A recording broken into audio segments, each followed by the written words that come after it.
Shalom, shalom, frères et sœurs. Oui.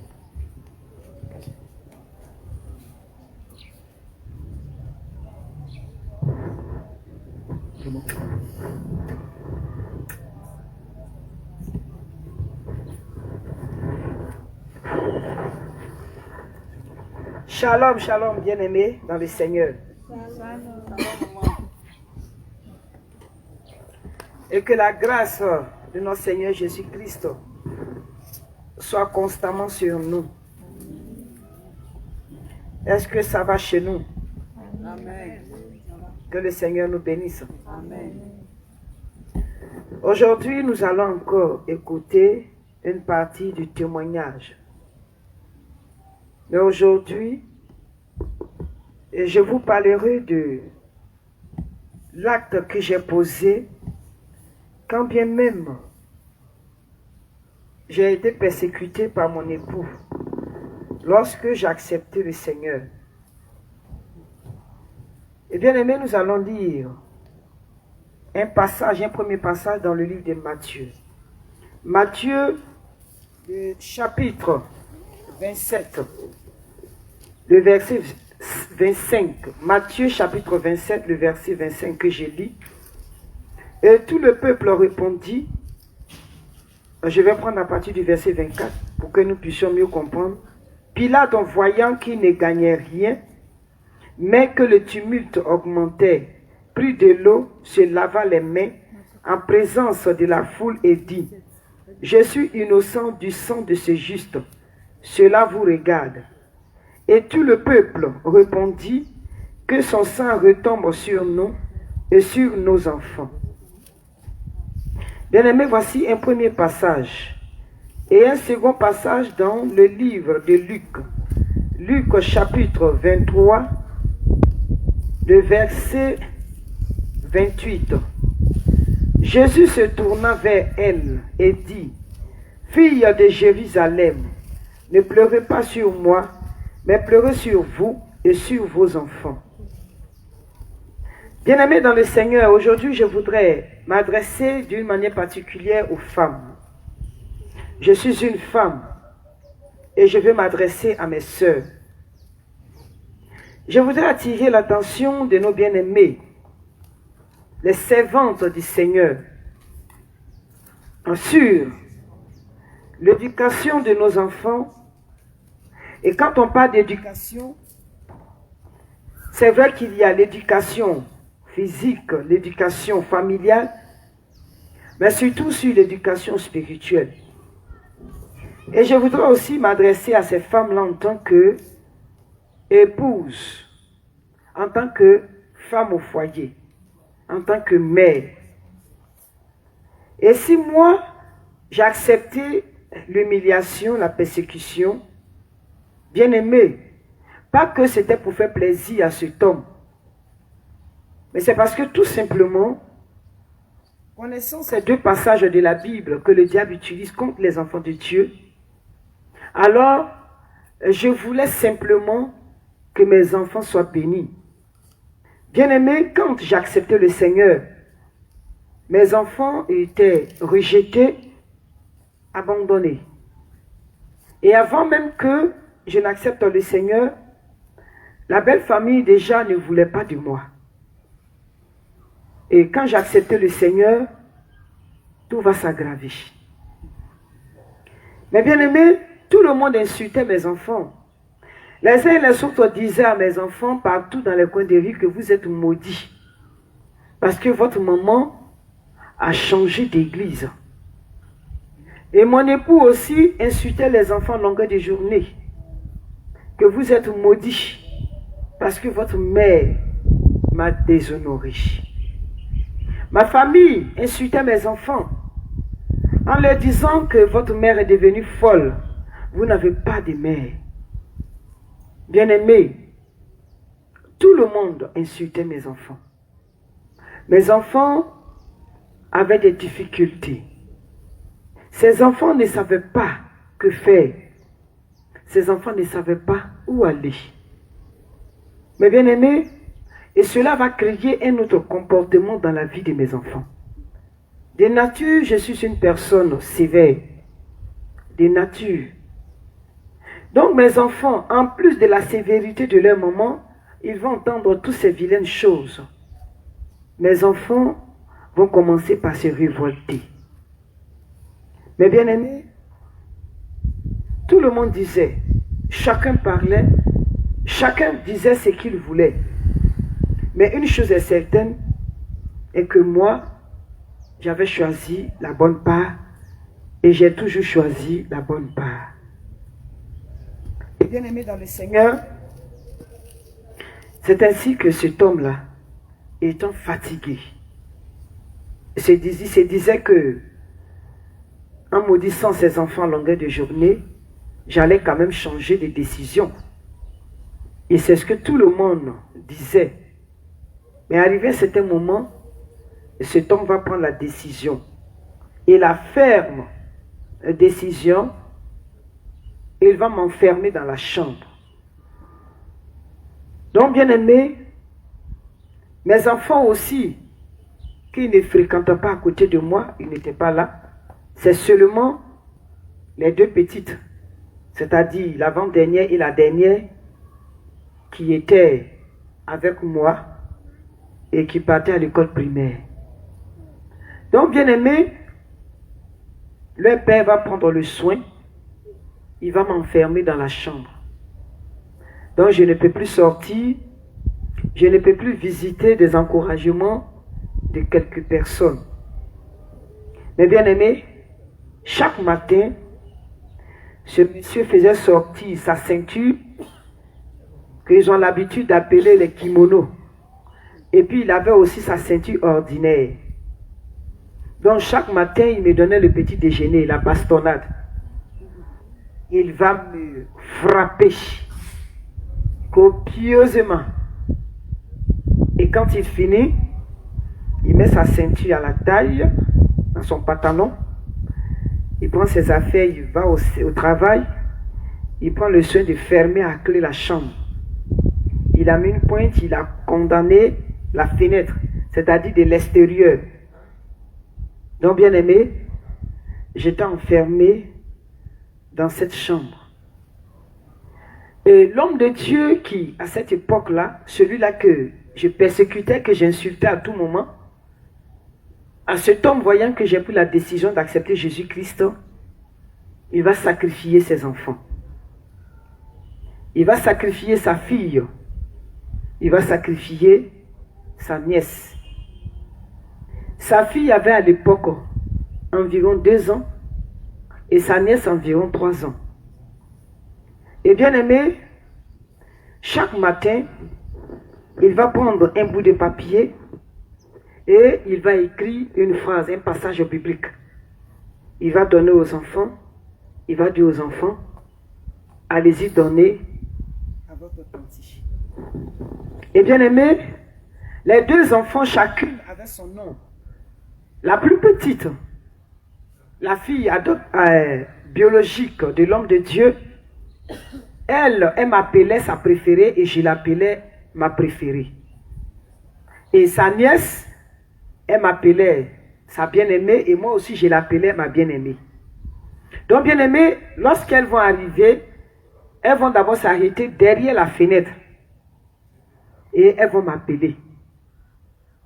Et les 2 m'appelaient leur camarade. Ma camarade, et je répondais oui, ma bien-aimée, oui, ma préférée.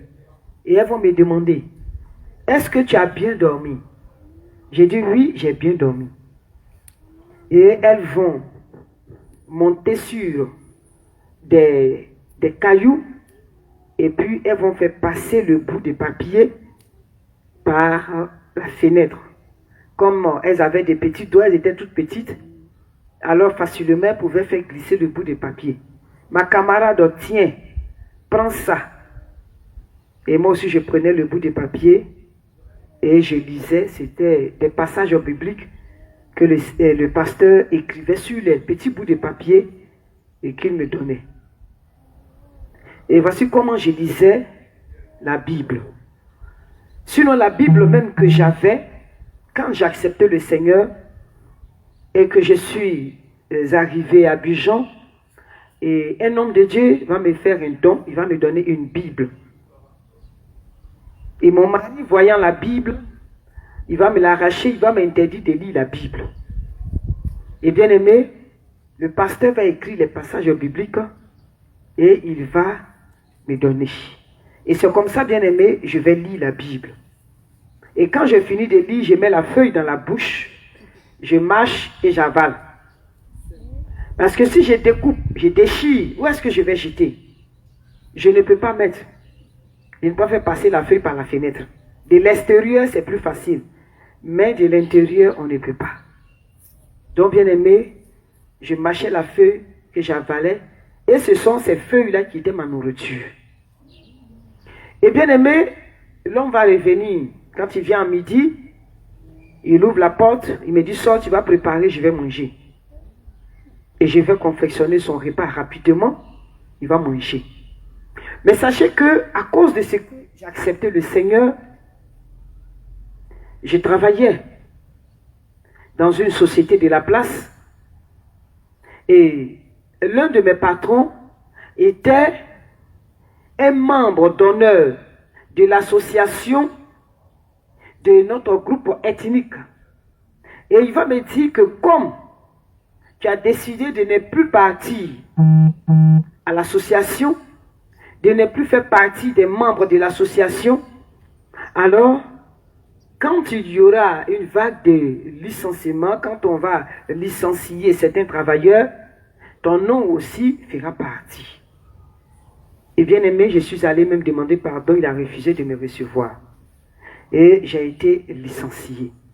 Donc j'étais à la maison, je n'avais pas d'autres activités à faire que de faire mon commerce. Mais bien aimé, cet homme-là, il va m'arracher tout. Tout ce que j'avais. Mon investissement, nous avions investi par rapport à une portion de terre, il va récupérer. Tout ce que j'avais comme bien financier, il va récupérer. Il va m'arracher tout. Parce que j'acceptais Jésus-Christ. Et que j'ai décidé de ne plus faire du commerce, vendre tous ces objets démoniaques que je proposais aux enfants de Dieu. Et bien aimé, j'étais toujours dans la maison. Et quand il arrivait du service, il me dit, tu prépares mon riz. La sauce que je préparais chaque soir. Et il mettait dans le congélateur. Donc bien aimé, je vais préparer son riz. Il va manger. Il va même manger même le fond de la marmite, tout et tout. Et quand il finit, il va laver sa main dedans. Et puis il va verser cette eau. Il dépose les assiettes. Et je vais laver les assiettes. Je range. Et quand je finis, il me dit dedans. Et je rentre dans la chambre. Je suis dans la chambre. Bien aimé, j'ai supporté cela pendant un très bon moment. Et arrivé à un certain moment, j'étais devenu faible. Je ne mangeais pas. Je ne buvais pas de l'eau. Mais comment est-ce que je vais m'alimenter? Alors bien aimé, la seule chose que je pouvais faire, ce sont mes urines. Ce sont mes urines que je buvais. Je vais uriner et puis je vais boire. Voici comment je m'alimentais. Arrivé à un certain moment, je n'avais plus d'urine. Mais bien aimé, et je vais commencer par pleurer. Et ce jour-là, je vais m'adresser à l'Éternel. Je vais lui dire que ça va te coûter quoi d'éloigner cet homme-là de moi.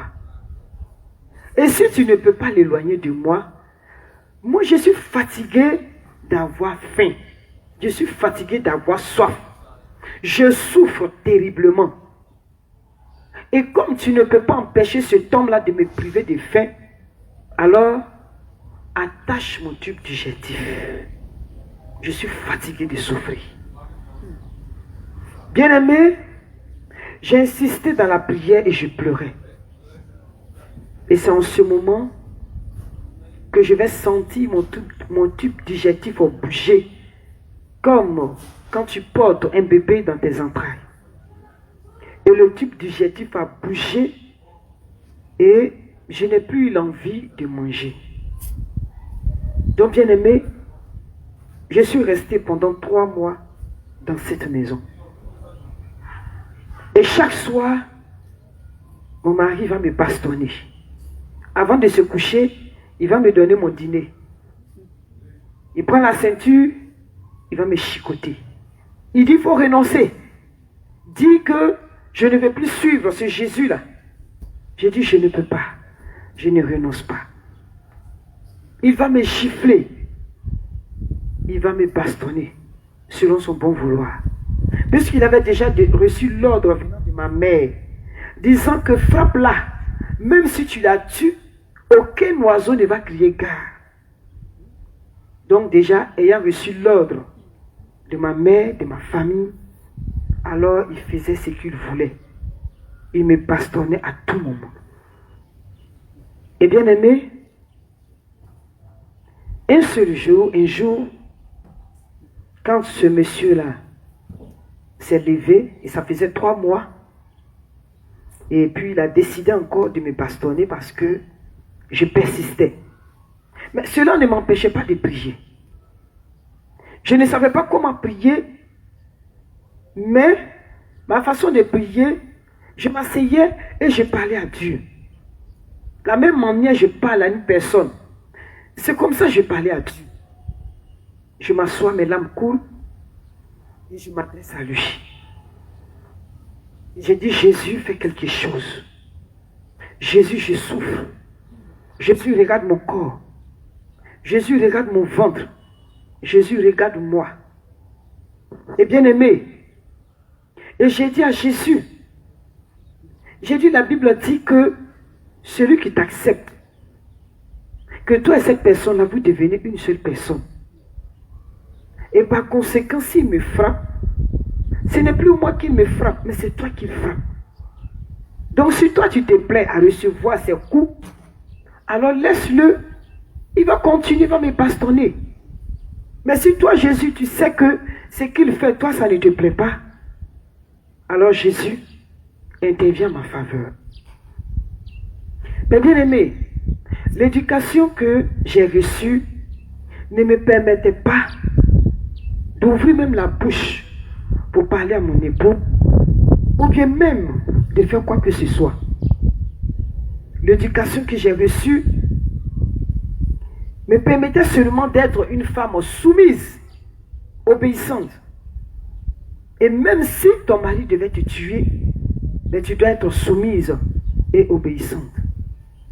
Et bien aimé, je regardais cet homme-là me maltraiter. Je n'avais que mes larmes pour pleurer. Mais bien aimé, un jour, cet homme-là, il va se lever encore. Et ce jour-là, j'étais déjà couché. Je vais me coucher avant lui parce que je me sentais beaucoup faible. Je vais me coucher avant lui. Et ce jour-là, par moment, quand il partait sous la douche, alors je sortais rapidement voler un peu d'eau que je buvais. Donc bien aimé, quand il est arrivé, il m'a regardé, il savait que j'ai bu de l'eau. Et quand il a fini, comme moi j'étais couché, il a encore pris sa chicotte, il dit renonce. Donc je me suis levé, je suis assis. Il dit, j'ai dit de renoncer à cette église, de renoncer à ce Jésus-là. Je l'ai regardé pour la première fois, droit dans les yeux, et je lui ai dit, si jamais, j'ai dit, si jamais, toi, tu me touches, ta chicotte que tu as touche mon corps, ta ceinture que tu as attrapée touche mon corps, je vais te pétrir comme de l'argile. Touche-moi. Tu as pris le soin de faire tout ce que tu voulais pendant 3 mois. C'est terminé. Bien-aimé, son bras est resté comme ça. Il savait que j'étais dans mon sérieux pour la toute première fois. Depuis que je suis dans sa maison. Et il a baissé la main. Il a déposé sa ceinture. Et il s'est couché. Et bien aimé, quand il s'est couché, moi j'étais assise et je pleurais. Et je vais fermer légèrement les yeux en pleurant. Et au fond de mon cœur, je parlais à Dieu. Pour lui dire vraiment de faire quelque chose. Je suis tenté de renoncer. Je suis tenté de repartir dans l'ancienne église. Et bien aimé, lorsque j'ai fermé légèrement les yeux, j'ai eu un sommeil léger. Et je vais voir un homme qui était devant la porte de la chambre. Et cet homme-là qui va m'appeler. Et quand j'ai répondu, il va me dire, je voudrais te poser une question. J'ai dit laquelle? Il dit, si aujourd'hui, je décidais de venir te chercher, que tu vas avec moi, qu'est-ce que tu vas laisser à tes enfants comme héritage? Et j'étais en train de réfléchir. Donc, j'ai commencé par me dire, j'ai dit, j'ai beaucoup de pain. J'ai une grosse cantine qui est pleine de pain non cousus. J'ai des pains de luxe dans l'autre cantine. J'ai des habits ici, j'ai des basins là, j'ai des assiettes. Et j'ai commencé par citer toutes ces choses-là. J'ai dit, si c'est en matière d'héritage, j'ai tout. J'ai l'argent. C'est vrai, mon mari m'a arraché, mais j'ai l'argent. Et bien aimé, c'est en ce moment, cet homme-là, il va dire non, c'est pas ce que tu dois donner à tes enfants. Et il va prendre la Bible. Une Bible, il va me donner la Bible. Et il va me dire, tiens. Et quand j'ai attrapé la Bible, il va me dire, ouvre-la. Quand j'ai ouvert la Bible, et je vois à l'intérieur de la Bible, il y a un enfant, il y a des complets de pain, il y a des paquets d'argent, et puis il y a de la sucrerie. Et il va me dire, tout ce qui est là, alors choisis une seule chose que je vais te donner. C'est-à-dire, à côté de la sucrerie, il y avait encore une Bible dans la Bible. Et il va me dire, choisis une seule chose. Donc, je commençais par regarder. J'ai dit, je vais prendre. Donc, je faisais la main comme ça pour prendre et l'argent, et les pains, et l'argent, et l'enfant. Et il va taper la main. Il dit, non, ne prends pas toutes ces choses. Et il a pris la Bible, je sais tout dans la Bible, et il a dit, tiens. Et quand j'ai pris la Bible, il dit, à l'intérieur de cette Bible, tu as tout ce qui est là. Et j'ai dit, en bon, il dit, oui. Il dit, tu as tout. Et j'ai dit, ok. Et bien aimé, quand il a dit, tu as tout, j'ai ouvert les yeux. Je me suis levé, j'étais assis, j'ai commencé par réfléchir. Mais je n'avais pas compris ce que cet homme-là voulait me dire. Que j'ai tout. J'étais en train de réfléchir. Mais moi-même, si c'est enfant, là, j'ai déjà enfant. Si c'est pain, là, j'ai déjà pain. Si c'est l'argent, là, j'ai l'argent. Bon, si c'est la sucrerie, mon cœur n'est pas porté sur la sucrerie parce que moi-même, ça me fatigue. Mon cœur n'est pas porté sur toutes ces choses. Bon, la Bible. Bon, je n'ai pas de Bible. Mais où est-ce que je vais avoir une Bible? Et bien aimé, j'ai commencé par réfléchir. J'étais en train de réfléchir. Et puis, un homme de Dieu va me donner une Bible. Il va me faire un don. Et lui-même n'était même pas informé de tout ça. Quand il m'a vu, il dit vraiment que Dieu me met à cœur de te donner ça, que tu en as besoin. Et quand il a donné la Bible, il dit, je vais prier pour toi. J'ai dit, ok. Il a mis la main sur la Bible. C'est-à-dire, j'ai mis ma main sur la Bible et il a mis sa main sur ma main. Et il a prié. Et l'homme de Dieu a demandé à l'Éternel que toutes les fois que mon époux va prendre cette Bible-là, qu'il va la feuilleter, que les Écritures soient renversées et mélangées, jusqu'à ce qu'il accepte le Seigneur, qu'il ne sache pas que c'est une Bible. Et j'ai dit Amen. Et je suis allé dans la maison.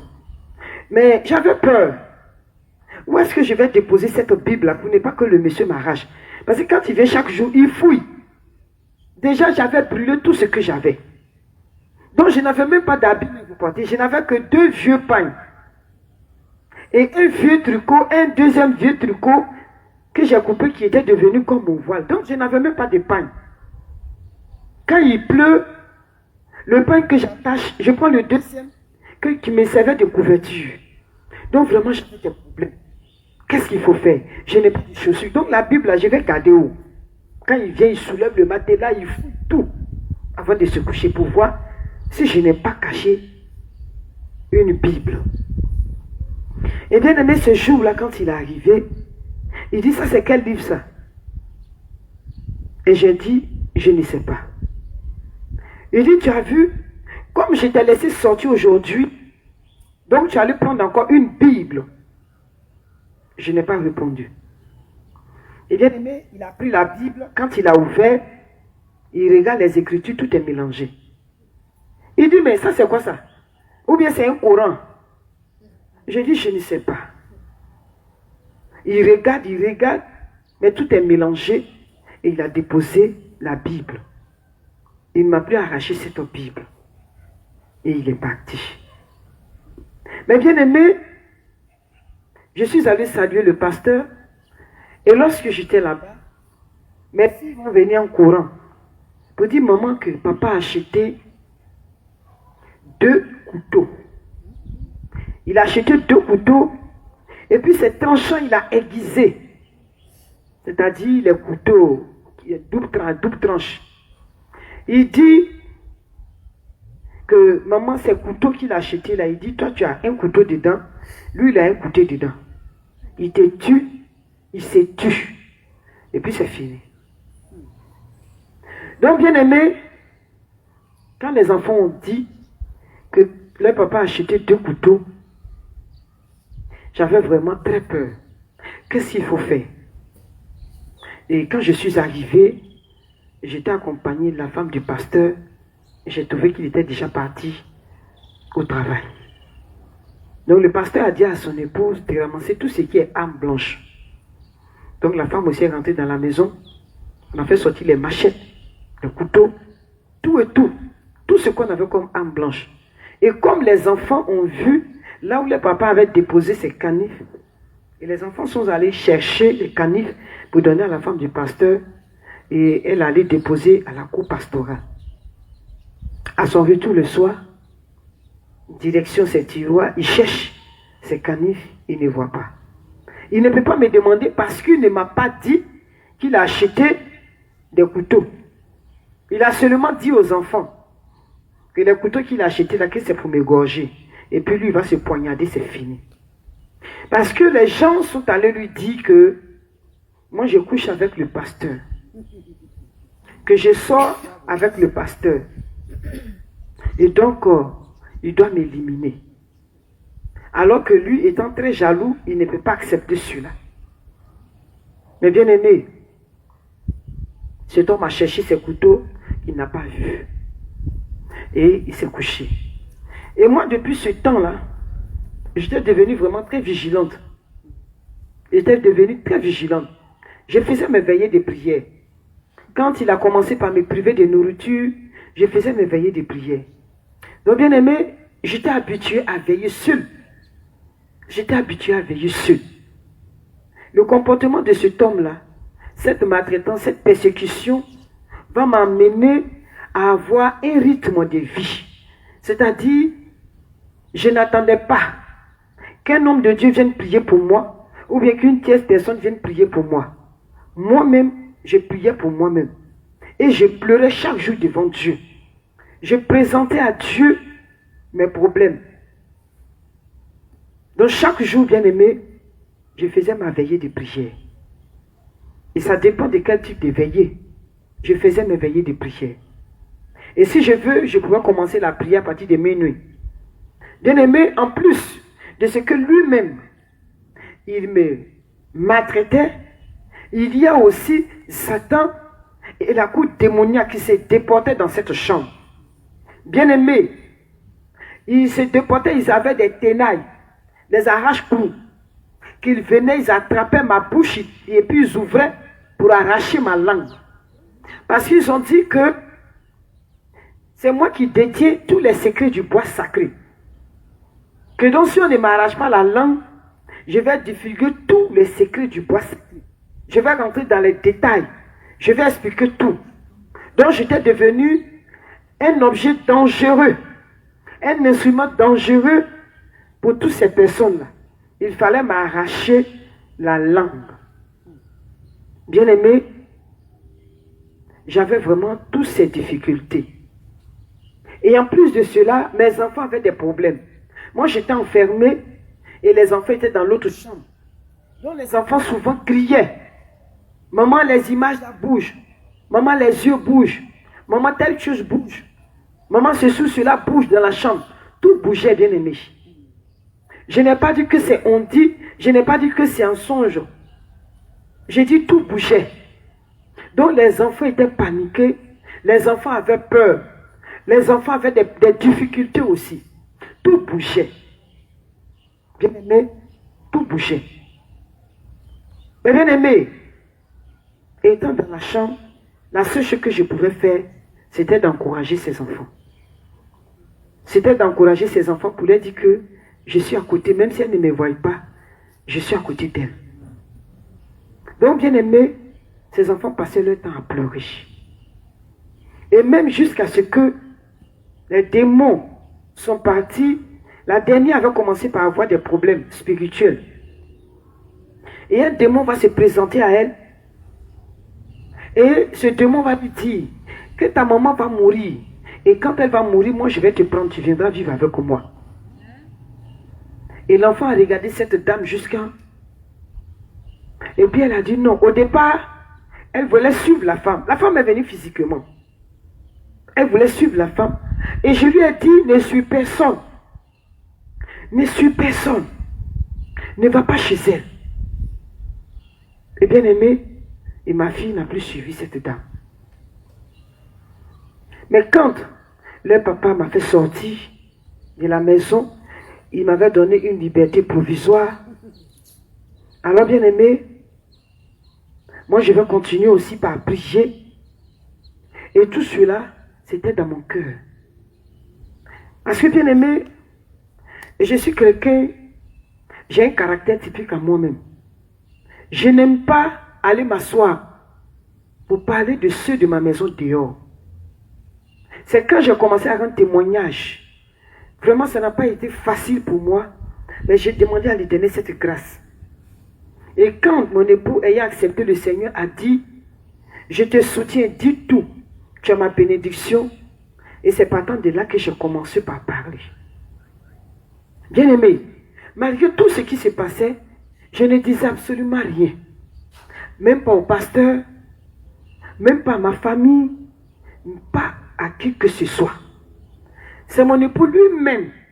C'est lui qui se déposait dans ces différents lieux. C'est lui qui partait se plaindre en longueur de journée. Et même quand les gens venaient pour dire, qu'est-ce qui se passe ici? Et quand on me demande, Anastasie, voici ce que ton mari dit. J'ai dit, ah, vraiment, ce qu'il a dit là, c'est vrai. Demandez-lui pardon. Moi là, je n'ai rien à dire. Il a raison. Demandez-lui pardon. Bien aimé, je suis quelqu'un, je n'aime pas me justifier. Sincèrement. Je n'aime pas me justifier. Alors si c'est un péché, ça veut dire que j'ai besoin de soutien pour me repentir et puis abandonner cette vie. Sinon, j'ai prié jusqu'à le Seigneur ne m'a pas encore délivré. Je n'aime pas me justifier. Même tu vas raconter n'importe quoi me concernant. Même si j'ai entendu, tu es en train de dire, tu n'as pas dit, tu ne m'as pas appelé pour me poser une question, tu ne m'as pas posé des questions. Tout ce que tu vas dire, j'ai dit, tu as raison. C'est vrai. Je te demande pardon.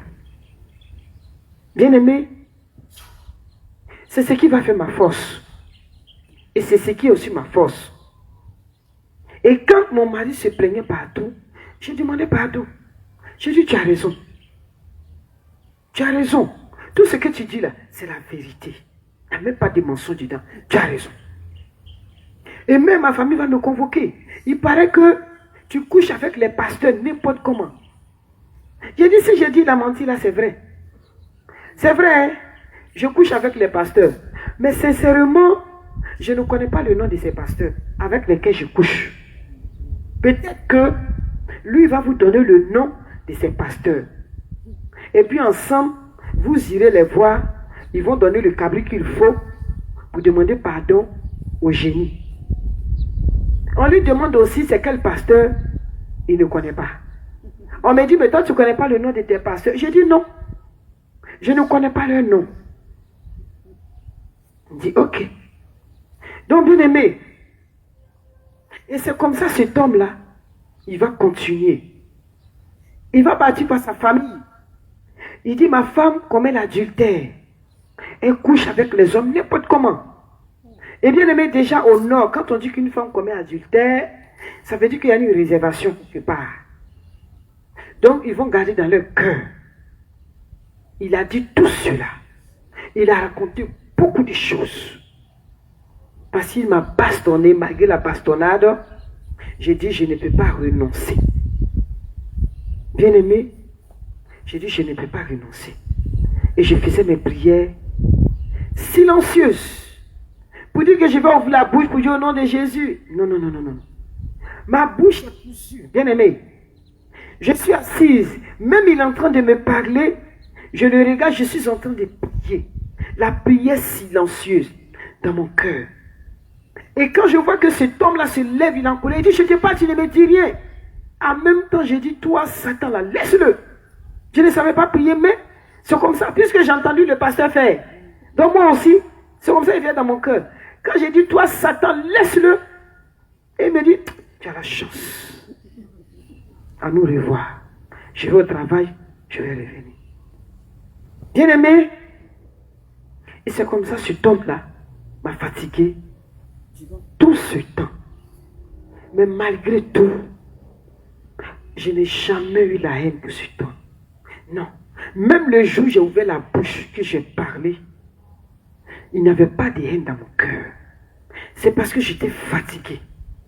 J'avais tellement de cicatrices sur mon corps. J'étais fatigué de ressentir cette douleur-là. Et je lui ai dit de ne plus jamais me toucher. Mais bien aimé, je n'avais pas de haine. Non, pas de haine. Et quelques temps après, ce monsieur, quand il m'a libéré, un soir, je lui ai dit qu'il y a une veillée de prière. Donc je vais à la veillée. Il dit, il n'y a pas de problème. Il faut partir à la veillée. Moi aussi, je vais chez nous là-bas. J'ai dit, ok. Donc, il a pris sa moto. Avant d'aller dans son église catholique, il va se rappeler que je vais à la prière. Et le monsieur prend la moto. Il a dit qu'il venait pour entrer dans le temple. Comme j'étais assise dans le temple, il venait pour entrer dans le temple avec sa moto. Donc quand il est arrivé à côté du temple, il dit à quelqu'un qui est venu, une personne qu'il n'a pas vue selon lui, il dit la personne a attrapé la moto et la personne a retourné la moto direction de son église. Donc il n'a rien compris et il a eu peur. Comment une moto, lui il est assis sur une moto et puis il voit la moto qui bouge. Et il dit, il sentait même que c'est une personne qui a attrapé le guidon de la moto. La personne a tourné et la personne a poussé la moto direction lui-même son église. Et la moto partait. Et cette moto va parcourir 7 km. Et elle va s'arrêter devant l'église catholique, là où il partait prier. Et bien aimé, quand il a fini la prière, le lendemain matin, il est venu. Il dit, toi, quand on dit que tu es sorcière, je ne croyais pas dans la sorcellerie de ton grand-père, là. Tu n'as pas laissé. Tu es sorcière. Donc tu as failli me tuer. Voilà ce que tu as fait. Vrai ou faux? J'ai dit, si j'ai dit c'est faux, j'ai menti, c'est vrai. J'ai fait. Et il a convoqué les autres qui sont venus, les autres frères. Il dit, ah, mais voici ce que ton mari nous a dit. Qu'est-ce que toi tu dis pour te justifier? J'ai dit, je n'ai rien à dire. Ce qu'il a dit là, c'est vrai. C'est vrai. Et bien aimé, je suis assis, je les regarde. Et là, ils ont dit, à mon mari, bon, comme elle dit que c'est vrai, elle reconnaît. Bon, là, on fait quoi? Il dit, moi-même, je ne sais pas. Que quand je la regarde, je me demande même si la femme là, si elle n'est pas malade. Depuis que j'ai marié cette femme-là, que vraiment je ne sais pas, hein, il faut que je vous explique. Aujourd'hui, là, je vais vous expliquer ce qui me fatigue dans cette maison. Ce qui me fatigue dans la vie de cette femme. Depuis que j'ai marié cette femme-là, elle ne s'est jamais levée pour faire palabre avec une autre femme. Elle n'a jamais manifesté de jalousie. Est-ce que celle-là, c'est l'homme? Et ils vont me demander, ce qu'il dit là, c'est vrai? J'ai dit, il a raison, c'est vrai. Et ils vont me demander ce qu'il a dit là. Est-ce que c'est normal qu'une femme ne fasse pas la bagarre avec une autre femme? J'ai dit, ah, ce que lui il a dit là, c'est vrai. Donc si c'est lui qui a dit, c'est vrai. Ils ont dit, donc, tout ce que ton mari dit là, il n'y a pas de mensonge dedans. J'ai dit, non, non, il n'y a pas de mensonge. C'est lui qui est l'homme. Ou bien c'est pas lui qui est l'homme. On dit si, ah, c'est lui qui est l'homme. Donc tout ce qu'il dit là, c'est vrai. Et ces personnes ne pouvaient plus continuer. Ils s'attendaient au moins à une femme qui va parler, et puis on va échanger, et ils vont essayer, non, toi, tais-toi, non, on va dire comme si. Donc eux-mêmes ne savaient plus ce qu'ils allaient dire. Ils sont partis. Donc, bien aimé, et c'est comme ça avec ce temps. Et durant tout ce temps. Mais bien aimé, vous savez, je n'ai pas dit de faire comme moi.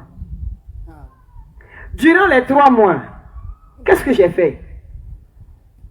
J'ai demandé à l'Éternel. Il n'a qu'à mettre son cadenas sur son... Que le Seigneur nous bénisse. Amen. Donc, bien aimé, l'Éternel a mis un cadenas.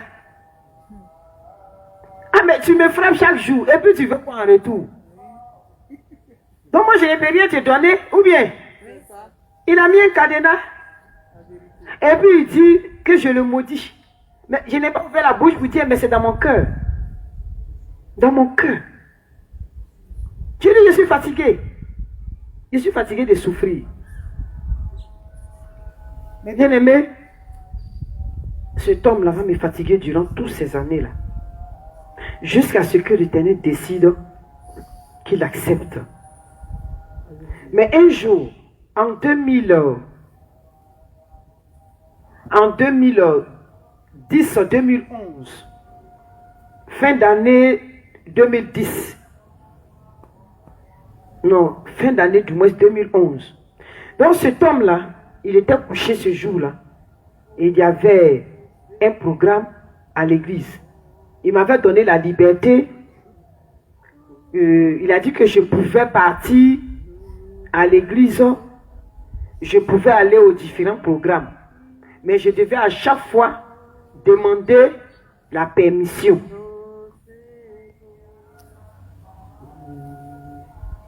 Donc, bien aimé, ce jour-là,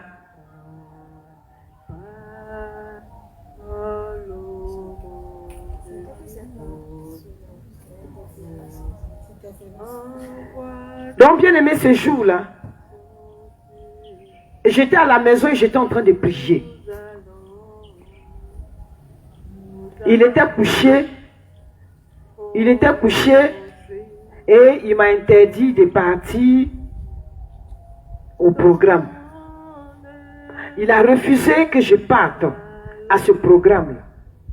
Et bien aimé, pour la première fois, je vais me lever et je vais commencer par pleurer devant Dieu.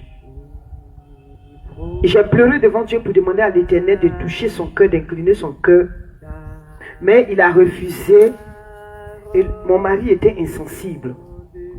Et c'est en ce moment que je vais m'adresser à l'Éternel pour dire, mais regarde, il ne veut même pas que je parte au culte. Mais qu'est-ce que ça va te coûter de fermer la bouche de cet homme-là pour qu'il me laisse partir au programme? Mais bien aimé, quand j'ai dit cela, et en même temps je vais entendre la voix de l'Éternel qui me dit, comment oses-tu me demander cela? Comment oses-tu me demander cela? me demander de fermer la bouche de mon serviteur, me demander de mettre fin à ces jours. Pourquoi? Réponds-toi. C'est ta faute. Si mon église est inclinée, c'est ta faute. Si tes enfants ne veulent pas m'accepter, ta famille ne veut pas m'accepter. Si mon serviteur ne veut pas m'accepter, c'est ta faute. Réponds-toi. Comment oses-tu? Bien-aimé, moi qui croyais que j'avais raison, parce que j'acceptais le Seigneur, que lui était encore païen, je me disais que j'avais parfaitement raison. Mais Dieu va me dire ce jour-là que cet homme-là, il a raison et que moi, je n'ai pas raison. Donc, bien-aimé, c'est ainsi que je vais commencer par prier. Pleurer devant Dieu de 18h jusqu'au petit matin. Je priais, je pleurais devant Dieu. Mais bien-aimé, le lendemain matin, je vais constater que mon époux a piqué une crise. Il ne se portait pas bien. Mais vous savez, bien-aimé, l'Éternel avait permis cela pour que cet homme-là puisse l'accepter. Et cet homme va accepter Jésus-Christ. Mais qu'est-ce qui va se passer, bien-aimé, au niveau de l'église? Au niveau de l'église, personne n'est venu voir. Qu'est-ce qui ne va pas? Pourquoi tu ne viens pas au culte par moment? Pourquoi tu ne viens pas au culte? Bien-aimé, personne n'est venu voir. Personne n'a cherché à savoir. Vous te dites, bien-aimé, que ce n'est pas parce que tu es dans une église que lorsque tu traverses des difficultés, l'église doit obligatoirement faire face. Il y a ce que les hommes décident et il y a ce que Dieu veut. Bien-aimé, c'était la foi face à la réalité. Moi, personnellement, je n'ai pas soutenu, du moins, je n'ai pas bénéficié des soutiens de l'église en tant que telle. Non. La seule chose que l'église a fait,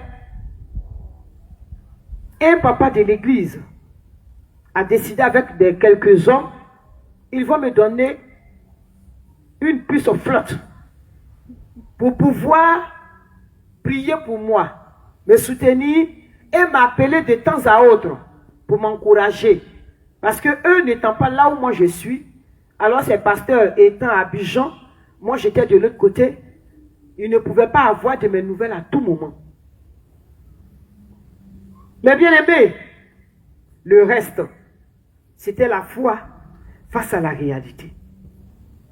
Et bien aimé, malgré cela, je n'ai pas baissé la main. Je ne me suis pas mis en colère contre les membres de l'église. Je ne me suis pas mis en colère contre les serviteurs de Dieu. Non. Loin de là la colère.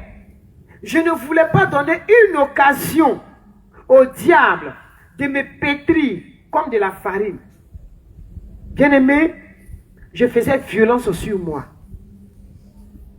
Et bien-aimé, arrivé à cet moment, c'est vrai qu'il m'avait donné cette liberté d'aller quelquefois au culte. Mais n'ayant pas de tenue vestimentaire, je fais quoi? Donc je portais toujours ces deux vieux morceaux de paille. Je n'enviais pas aussi les autres. Bien-aimé, j'étais tout juste à la rentrée du temple, le premier banc. Et une fois qu'on dit Amen, je sors rapidement et je vais à la maison. Je ne cherchais pas à plaire à l'homme.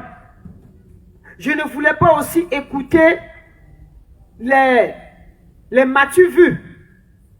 Je ne voulais pas. Parce qu'il y a certaines personnes dans les églises qui font des défilés de mode. Ils ne viennent pas pour prier, mais ces personnes viennent pour faire les défilés de mode. Bien aimé, je ne voulais pas regarder toutes ces personnes. Moi, les défilés de mode, ça, ce n'est pas mon problème. Ce n'est pas mon problème. C'est celui qui ne sait pas ce qu'il veut c'est celui-là qui va passer son temps à faire des défilés de mode. Mais bien aimé, je continuais toujours dans la prière. Et bien aimé, je parcourais la cuisine des restaurantrices à la recherche de quoi? Des gratins des riches. Et souvent, on me donnait des gratins même avec des moisissures. Mais bien aimé, c'est ce que je vais prendre. Je vais laver, je vais enlever tout ce qui est saleté dedans. Et je vais mettre sur le feu, je vais chauffer. Et tout juste à côté de moi, il y a des gens qui ont des plantations, des champs de manioc. Donc je vais encore cueillir ces feuilles de manioc, ces feuilles fraîches, que je vais piler. Je vais mettre ensuite dans ma casserole. Je vais faire revenir. Je vais mettre un peu de sel. Je vais, comment on appelle ça? Il y a des escargots que les gens appellent chourourou. Peut-être que si vous ne connaissez pas, qu'on trouve souvent dans les bananiers. Bien aimé, je vais chercher ces escargots-là. Je vais braiser. Avec quelques piments que je vais cueillir, je vais demander dans le champ des gens. Et si j'ai eu un peu de graines, je vais extraire mon huile. Ou bien si je vois une femme qui est en train d'extraire son huile, je vais l'aider pour avoir en retour quelque chose. Bien aimé, l'église était insensible. Mais ce n'est pas cela qui va m'empêcher de vivre mon intimité avec Dieu ou bien d'aller au culte. Mais moi j'avais un objectif visé. Mon objectif bien précis. Le but que je voulais atteindre, c'est le ciel. C'est de pouvoir traverser toutes ces difficultés-là. C'est de demeurer. Je ne voulais plus retourner dans le camp du diable. Et bien aimé, c'est ce que je faisais et je mangeais avec mes filles. Et même mes enfants vont tomber malades. Elles ont eu des problèmes d'anémie sévère. Anémie très sévère. Mais bien aimé, c'est la grâce de Dieu. Si aujourd'hui elles sont en vie. Et il y a une, bien aimée, la dernière. Elle était devenue mongolienne. Les médecins ont dit que ce n'est pas la peine. Qu'elle ne peut pas réfléchir, elle ne peut pas aller à l'école. Mais bien aimé, lorsque ma fille était dans le coma, étant mongolienne, elle avait, on dit neuropalu, elle avait le tétanos, elle avait la méningite, elle avait l'épilepsie et elle avait la fièvre typhoïde. Donc bien aimé, je fais quoi? Je n'ai pas d'argent. Qu'est-ce que je fais? Et leur papa dit, c'est parce que tu es parti dans cette église. Et c'est à cause de ça. Donc vous voulez tuer mon enfant. Vous voulez faire des rituels, des sacrifices dans votre église. Et bien aimé, avant même que l'enfant ne pique la crise, le pasteur était chez lui et il dit que Dieu l'a mis à son cœur de venir me saluer pour la première fois. Et quand je l'ai vu, j'ai dit, ah, pasteur, aujourd'hui là, il dit, oui, il va pleuvoir. Et nous avons ri. Et quand il s'est assis, ma fille est venue. Elle a dit, papa, il a dit oui. Et puis elle dit, prends-moi. Quand le pasteur l'a prise, ma fille a piqué les crises. Elle a commencé par convulser. Et il a prié. Moi, j'ai regardé l'enfant. Mais je ne sais pas comment prier. Qu'est-ce que je vais dire? Et quand il a prié, elle est revenue à elle-même. Et le pasteur va me dire, les gens veulent tuer ton enfant parce que tu as accepté Jésus. Amène-la à l'hôpital et surtout prie. Bien-aimés, nous avons lu ici deux passages.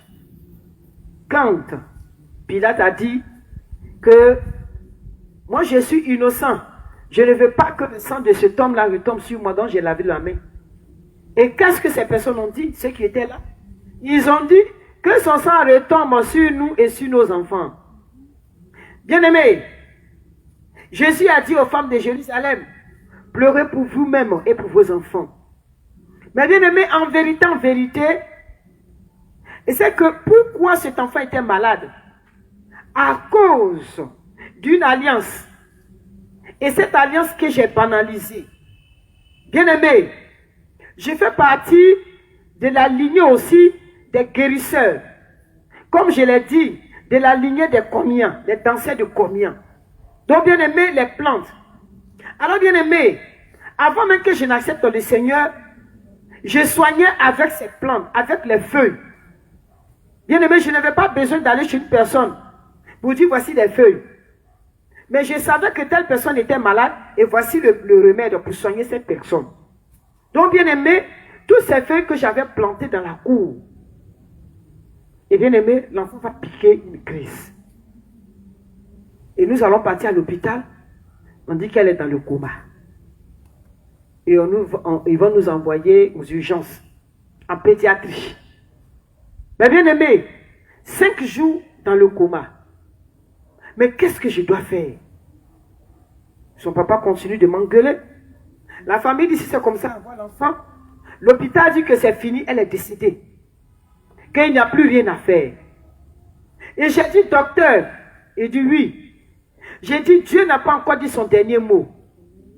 Bien aimé, il y avait 3 docteurs. Un gynécologue, un pédiatre et un généraliste. Donc ces 3 docteurs sont venus, ils ont examiné l'enfant, dit c'est fini, l'enfant va mourir. Ma famille dit, même si elle est morte, tu nous envoies le corps. Comme tu as décidé d'aller dans cette église-là, qu'il paraît que dans vos églises évangéliques, là, vous n'enterrez pas les gens. Bien aimé, je ne savais pas ce qu'il faut faire. Et le pasteur va venir avec d'autres pasteurs, ils vont venir prier pour l'enfant. Quand ils ont fini de prier pour l'enfant, ils vont partir. Et son père, étant à l'église catholique, alors les prêtres catholiques aussi vont venir avec les images, ils vont déposer, et puis ils vont commencer aussi à faire les incantations.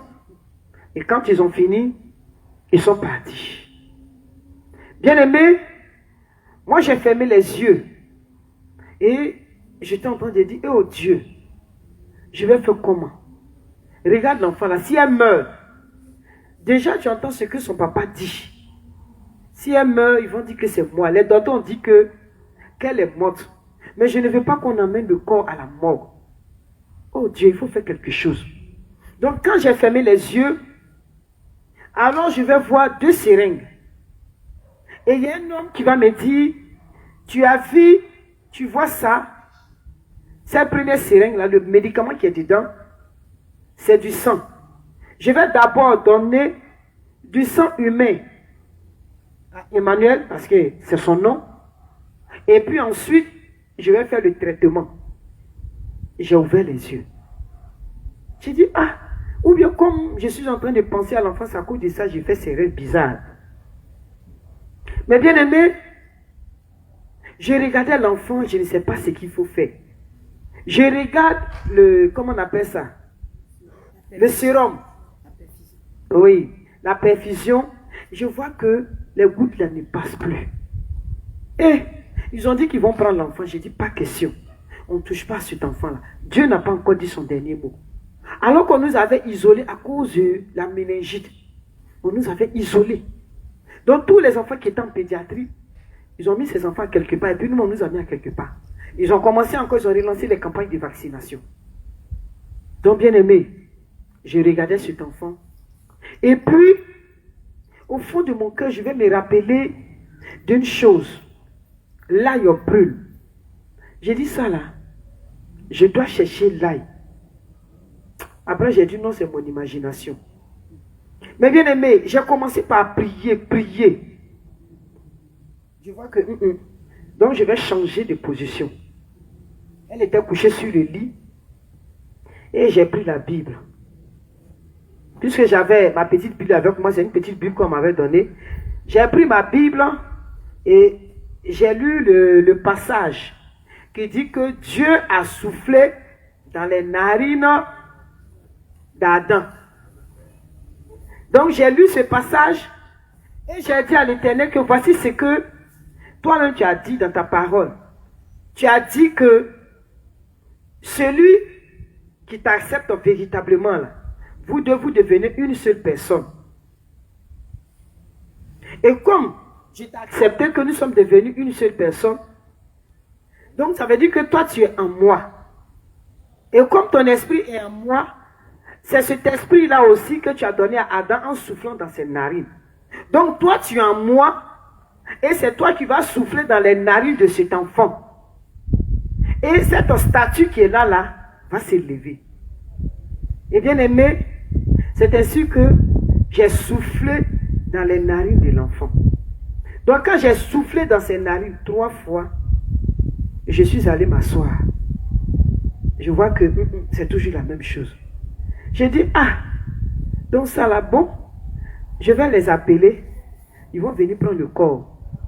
Parce que depuis hier, quelque chose qui s'est passé, et puis bon, jusque là, il n'y a rien. Ils vont venir prendre le corps. Donc c'est au moment, je disais qu'ils vont venir prendre le corps, on a notre témoin de mariage, c'est-à-dire le témoin de mon mari, qui lui étant infirmier, étant dermatologue, donc lui il est venu voir comment est-ce que les choses évoluent. Parce qu'ils ont dit qu'il a été informé que l'enfant est décédé, alors on doit prendre le corps et moi j'ai refusé. Donc quand il est arrivé, c'est lui qui va me dire, lève-toi, regarde, elle bouge. Et je suis sauté. Elle bouge. Et je suis parti à côté. Et j'ai regardé, j'ai vu que l'enfant a ouvert les yeux. Mais étant mongolien, elle regarde comme ça, d'une manière bizarre. Elle regarde d'une manière bizarre. Donc elle regardait d'une manière bizarre. Et puis, elle me fait signe. Elle fait comme ça, toi, tu es qui? Et j'ai dit, moi, elle a dit oui. Et puis j'ai dit, toi. Il faut comme ça. Et puis elle dit, toi, j'ai dit non. Elle dit, toi. J'ai dit oui. Toi, tu es moi, mon enfant. Elle dit, non, non, non, c'est pas toi. Donc, bien aimé, j'ai regardé l'enfant, mais elle ne me reconnaît pas. C'est vrai qu'elle est revenue en elle, mais vraiment, c'est pas ça. Elle est devenue bizarre et elle a commencé par découper les choses. Elle attrape la perfusion, elle tire. Elle enlève le seringue, elle tire les cheveux, ses cheveux, elle tire. Tout ce qu'elle a porté, les draps, elle a commencé à griffer les gens, à mordre les gens. Et Bombo va me dire, tu as vu non? Que c'est tout ça là, les gens ont vu. Ils ont dit, elle est morte. Toi tu dis non, forcez. Maintenant tu as forcé là. Tu as forcé la main de Dieu. Regarde, est-ce que celle-là c'est l'homme? J'ai dit, j'étais découragé. J'ai dit, hé Dieu, mais comment je vais faire? Maintenant, un enfant comme ça là, je vais où avec cet enfant là? Bien aimé. Et c'est ainsi que je vais prendre l'ail. Je vais me rappeler que quand les enfants naissent, parce qu'il y a l'un de leurs grands frères aussi qui avait ce problème-là, et puis il y a une pédiatre qui m'a dit que il faut mettre l'ail dans l'eau et tu vas donner à l'enfant, il va boire. Que c'est un petit secret que je te montre. Qu'au village, ils vont te dire que c'est un enfant serpent. Et alors que c'est simplement parce que l'enfant a un problème de santé. Et c'est comme ça, bien aimé, quand j'ai fait. Et aujourd'hui, cet enfant-là, ça va. C'est ça, c'est deux mains qui m'appelaient, le portable sonnait un moment là, par rapport à leur mariage. Il a déjà fait la dot, donc il se prépare pour le mariage civil. Donc, bien aimé, je vais me rappeler. Et c'est comme ça, j'ai dit ça là, avant de mettre dans ta bouche, je vais mettre dans tes yeux. Ça, je ne vais pas laisser. J'ai dit avant de mettre dans ta bouche, je vais mettre dans tes yeux. Donc, bien aimé, j'ai acheté l'ail et puis j'ai mis dans ma bouche, j'ai mâché. J'ai mis dans un morceau de pain, j'ai mis dans ses yeux. Quand j'ai mis dans ses yeux, au départ, elle n'a pas réagi. Ça veut dire que j'ai dit non. Toi, tu n'as pas réagi, l'ail qui brûle comme ça. J'ai mis encore une deuxième fois. Elle n'a pas réagi. J'ai pris encore 2 tranches. J'ai mâché. J'ai mis encore une 3e fois. Là, elle a crié. Elle dit, c'est quoi ça? Donc, quand elle a dit, c'est quoi? J'ai essuyé son visage, mais ses yeux étaient devenus rouges. Et quand ils sont venus, qu'est-ce que tu as mis dans ses yeux? J'ai dit, rien. Et je les observais. Ils ont dit, on sent l'odeur de l'ail. J'ai dit, moi-même, j'aime manger l'ail. Et c'est comme ça, bien aimé. L'enfant était là. Elle n'était plus agressive. Parce qu'ils ont donné un tranquillisant. Et puis, au fur et à mesure, elle a commencé par vraiment reconnaître les gens petit à petit. Mais seulement, elle ne pouvait pas parler. Ils ont dit que elle ne peut pas réfléchir parce qu'elle marchait sur la pointe des pieds. Elle ne pouvait pas réfléchir, que ce n'est pas la peine de la mettre à l'école. Et j'ai dit au docteur, celui qui a donné la vie à cet enfant, il a commencé là, il va achever. Que le Seigneur nous bénisse. Nous allons lire un passage dans le livre de 1 Pierre, le chapitre 3. 1 Pierre, le chapitre 3, à partir du verset 3. Ayez non cette parure intérieure qui consiste dans les cheveux tressés, les ornements ou les habits qu'on revêt, mais la parure intérieure est cachée dans le cœur. La pureté incorruptible d'un esprit doux et paisible, qui est d'un grand prix devant Dieu. Ainsi séparaient autrefois les saintes femmes qui espéraient en Dieu, soumises à leur mari. Bien-aimés, je vais présenter à l'Éternel ma soumission. Je vais présenter à l'Éternel mon dépouillement. Je vais présenter à l'Éternel mon obéissance. Je vais dire à Dieu que regarde, malgré tout cela, il n'y a pas de rancœur dans mon cœur. Je ne suis pas fâché. Souviens-toi, à cause de tous ces actes, et interviens en faveur de cet enfant, afin que tous sachent que tu es le véritable Dieu. Et bien aimé, l'Éternel va se souvenir de cet enfant. L'Éternel va intervenir en faveur de cet enfant. Personne ne pouvait croire. Personne. Et même les pasteurs qui avaient prié pour cet enfant, quand ils ont prié, ils sont partis. Mais bien aimé, l'Éternel va changer le cours de l'histoire. Cet enfant, une enseignante va venir saluer. Quand elle arrivait, elle dit, mais madame, je vous connais. J'ai dit, oui, moi aussi, je vous connais. Vous êtes institutrice. Elle dit, oui. Et elle me demande, mais votre enfant en quoi? Et j'ai expliqué. J'ai dit, on dit qu'elle ne peut pas réfléchir. La femme, elle va aux assemblées de Dieu. Et la femme va me dire, mais elle a quel âge? J'ai dit, elle a 4 ans. Elle a 4 ans, 8 mois. Elle a dit, ok. Donc ça veut dire que tu vas l'inscrire au CP1. J'ai dit oui. Elle dit, ça tombe bien. Moi aussi, je vais prendre des élèves du CP1 cette année.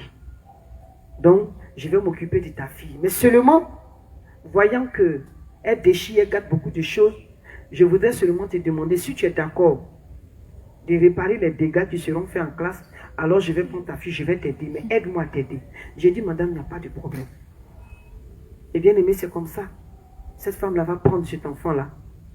Et elle va aussi l'aider. Chaque matin, je devais mettre cet enfant au dos. Je vais la déposer en classe.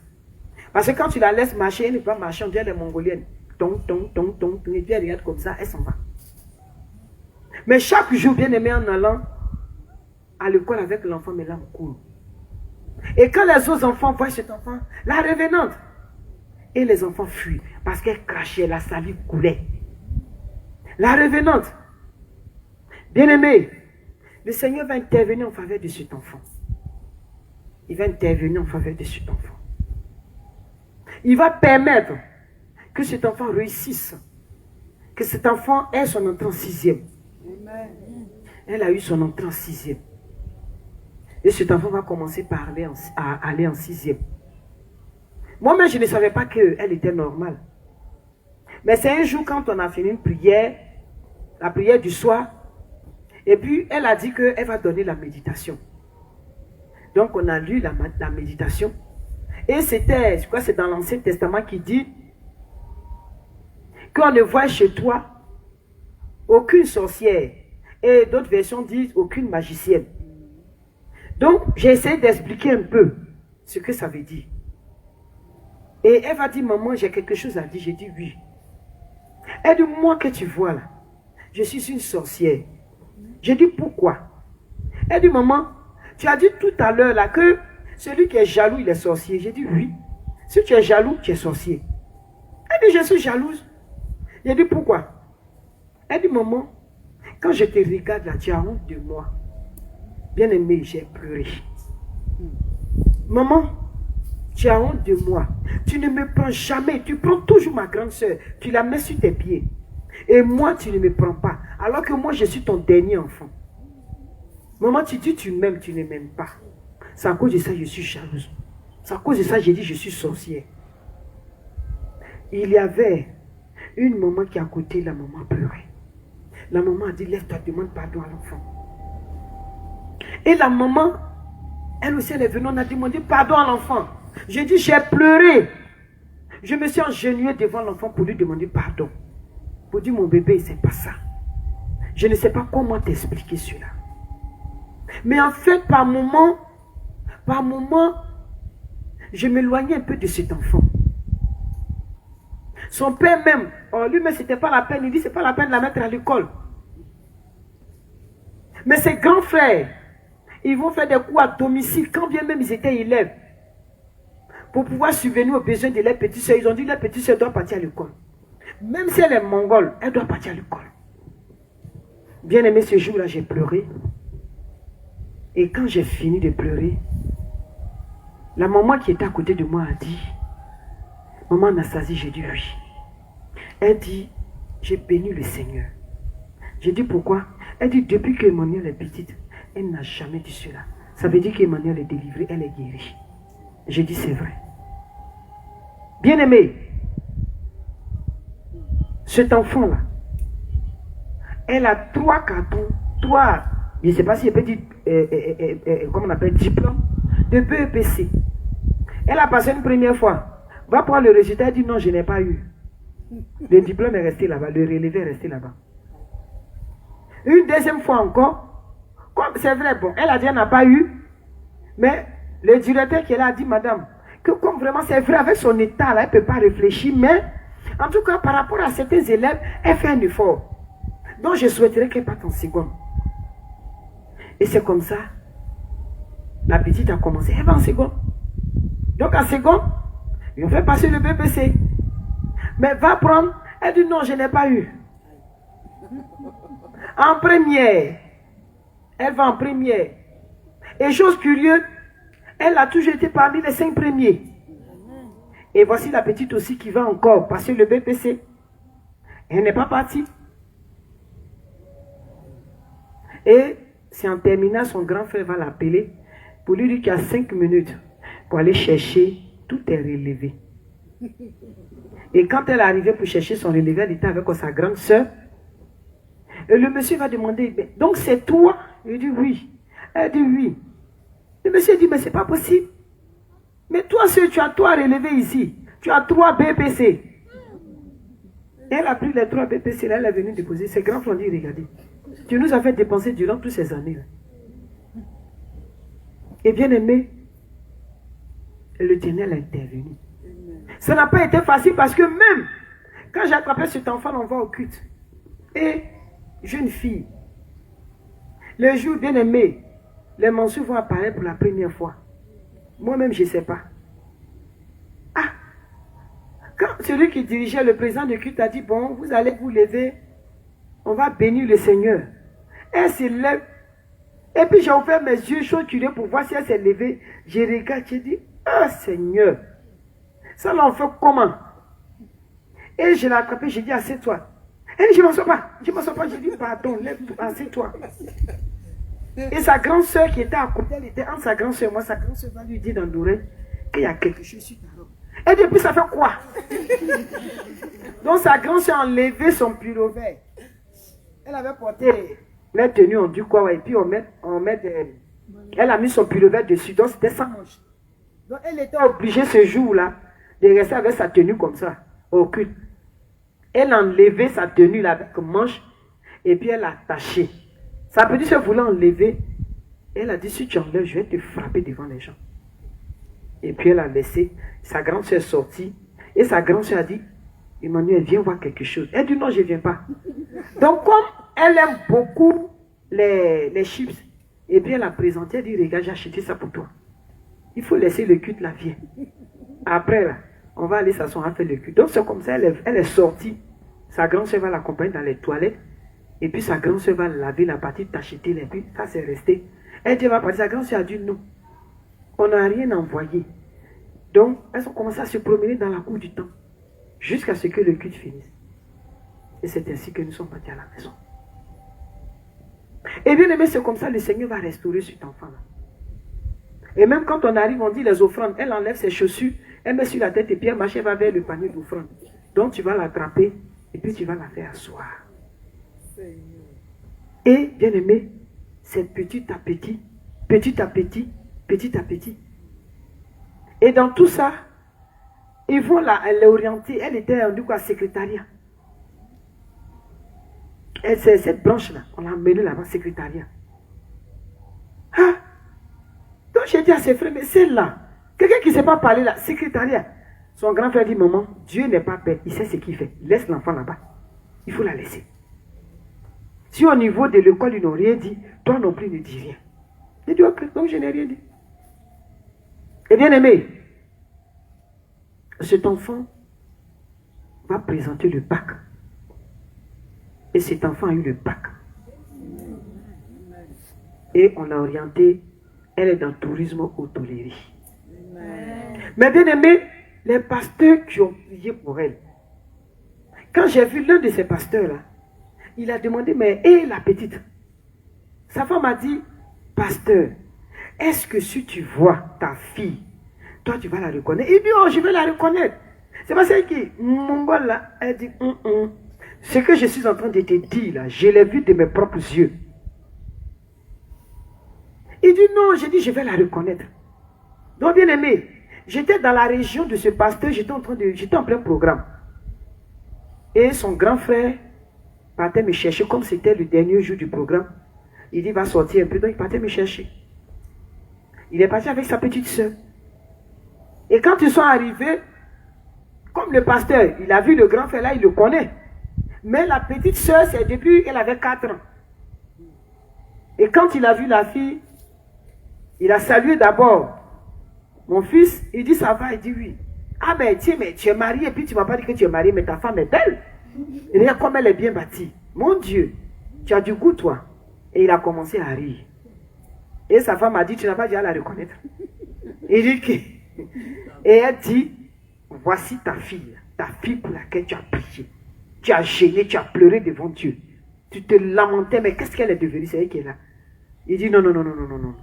Ne joue pas avec mes sentiments. Elle dit, je ne joue pas avec tes sentiments. C'est elle qui est là. Demande-lui comment elle s'appelle.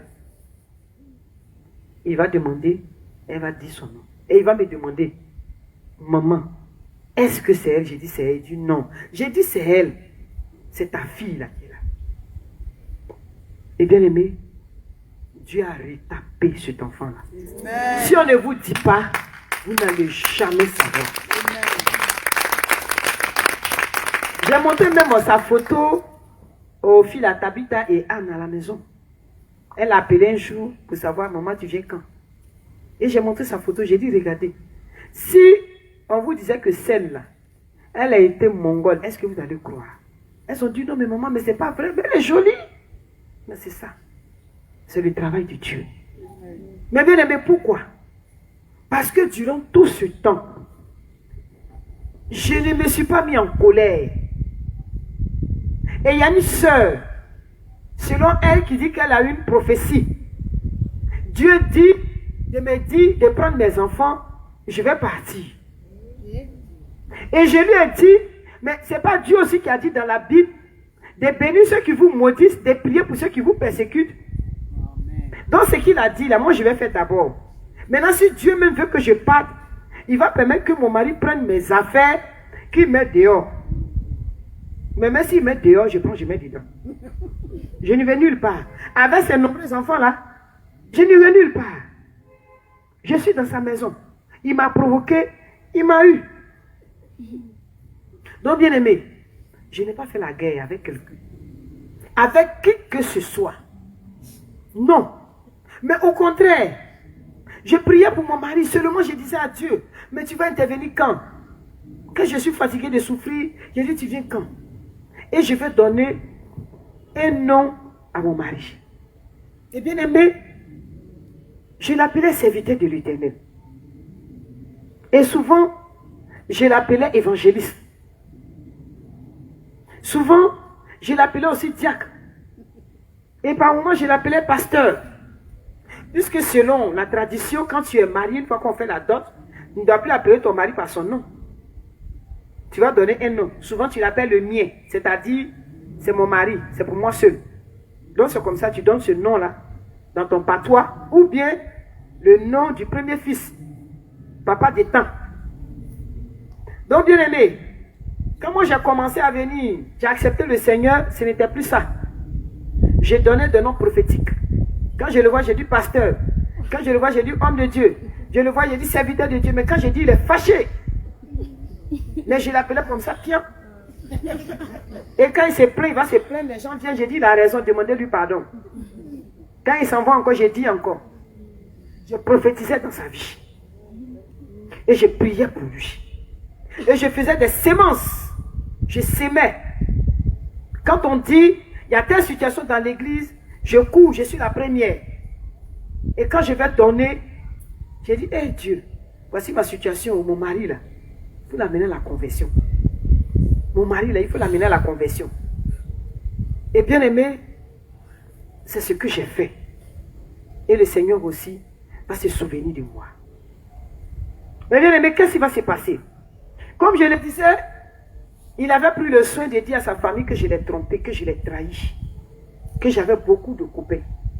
Je sortais avec les pasteurs, avec les gens de l'église. Mais bien aimé, quand il a accepté le Seigneur, il va dire à sa mère adoptive que tout ce qu'il avait dit là, c'est faux. Et il demandait à sa mère pardon, et il demandait pardon à nous tous. Mais sa mère va lui dire, mais est-ce que ce que tu as dit, tu peux rattraper? Parce que ce que tu as dit là, c'est très grave. Déjà, c'est arrivé jusqu'aux oreilles de la famille au village. Mais bien aimé, ça n'a pas raté. Quand ce monsieur est décédé, la famille va dire que j'ai commis adultère. Vous voyez? Quand bien même il est allé, il a réparé, mais ça c'est mal de connaître. Mais vous savez que, à cause des éléments de la dot, parce que j'ai refusé de faire la tradition coutume, c'est-à-dire le veuvage démoniaque. Moi j'ai dit que le veuvage que moi j'ai fait, ça c'est en Jésus-Christ. Donc mon veuvage là, c'est 1 mois. Après 1 mois, j'ai commencé mes activités. Après 1 mois, j'ai commencé mes activités. Il est décédé jeudi. Donc, les soirs, vendredi soir, je ne suis pas allé au culte. Mais dimanche, dans la matinée, je suis allé au culte avec mes enfants. Parce qu'il n'y avait personne, je ne peux pas rester dans une maison enfermée. Je suis allé au culte avec mes enfants. Et quand ils ont dit Amen, nous sommes sortis rapidement, ils sont venus nous asseoir. Et les autres jours, j'ai parti au culte les dimanches. Donc, 1 mois après, j'ai dit c'est terminé. Mais bien aimé, qu'est-ce qui va se passer au village? Au village, ils vont me dire que ils ont enlevé les éléments de ma dot sur un poro qui va venir. Et quand ce poro-là va pleurer, va crier, moi aussi je dois répondre par des pleurs. Et bien aimé, les éléments de la dot.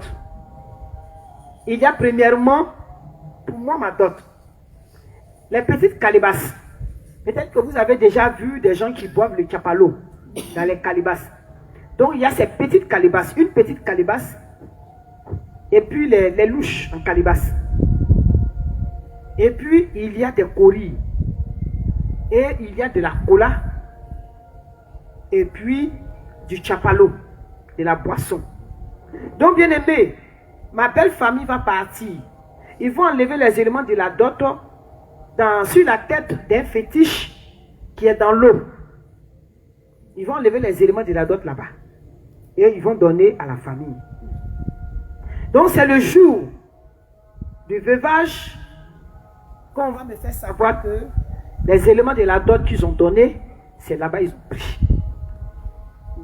Que donc, ça veut dire que même si ton mari est mort, tu es marié à la famille, alors tu es marié à ce fétiche, donc tu dois avoir encore un autre mari, c'est-à-dire les frères de ton mari. Et j'ai dit à cette tante-là, j'ai dit, il faut aller lui dire, adultère que j'ai fait là, je ne me suis pas encore repenti. j'ai commis l'adultère. Et puis je suis fier de commettre l'adultère parce que j'ai commis l'adultère avec Jésus-Christ. Donc comme j'ai commis l'adultère avec Jésus-Christ, je ne peux pas me marier à quelqu'un d'autre. Sauf s'il est chrétien, de la même église que moi, il est baptisé, il est plus âgé que moi, il n'a pas une autre femme. Même s'il a d'autres enfants, il n'a pas une autre femme. Et puis il est du village. Et il est de la famille de mon mari. Alors je suis d'accord. Mais s'il y a un seul des éléments, c'est-à-dire des conditions que, comment on appelle ça, qui n'a pas respecté, alors je ne peux pas accepter. Parce que Jésus, lui, il respecte toutes ces conditions. Donc, bien aimé, comme j'ai dit cela, alors la famille n'était pas du tout contente. Ils ont dit que j'ai commis l'adultère. Et bien aimé, voilà pourquoi j'ai refusé. J'ai dit, moi, je ne fais pas le veuvage traditionnel. Et j'ai commencé par prier. Bien aimé, je vais comprendre une chose. Je vais commencer par analyser. C'est-à-dire la dot, c'est le début du veuvage. Le veuvage est la fin de la dot. Les éléments qu'on donne à la dot, ce sont les éléments qui seront utilisés pour le veuvage. Donc, bien aimé, ils ont donné une petite calebasse. Dans cette petite calebasse-là qu'on devait renverser sur ma tête.